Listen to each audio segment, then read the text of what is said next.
PPMN Ehsanul रहमान मज़ारी जो है त कश्मीर ज़िले में पुलिस अमन अमान कराइण में थी वई आहे।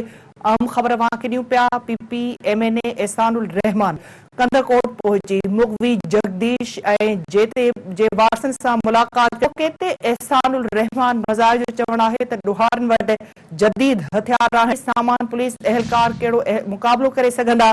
कश्मीर ज़िले में फौजी ऑपरेशन कराए अमन अमान कराए वञे। ईद खां पोइ वज़ीर आज़म सां मुलाक़ात करे फौजी ऑपरेशन ते ज़ोर भरियो वेंदो। संदसि चवणु हो त पुलिस ॿिन्ही मुक़िमनि जी जल्द बाज़ियाबी जी ख़ातिरी कराई आहे। अहम ख़बर अवां खे ॾियूं पिया। PPMN एहसानुल रहमान मज़ारी जो चवणु आहे त कश्मीर ज़िले में पुलिस अमन अमान कराइण में नाकाम थी वई आहे।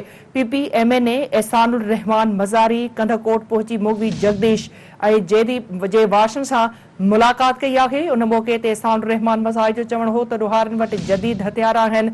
हथियार पुलिस वटि अहिड़ा हथियार न आहिनि। एहलकार कहिड़ो मुक़ाबिलो करे सघंदा। कश्मीर ज़िले में फौजी ऑपरेशन कराए अमन अमान कराए वञे। ईद खां पोइ वज़ीर आज़म सां मुलाक़ात करे फौजी ऑपरेशन ते ज़ोर भरियो वेंदो। संदसि चवणु हुयो त पुलिस ॿिन्ही मुग़िमनि जी जल्द बाज़ियाबी जी ख़ातिरी कराई आहे। PPMN एहसानुल रहमान मज़ारी जो चवणु आहे त कश्मीर ज़िले में पुलिस अमन अमान कराइण में नाकाम थी वई आहे।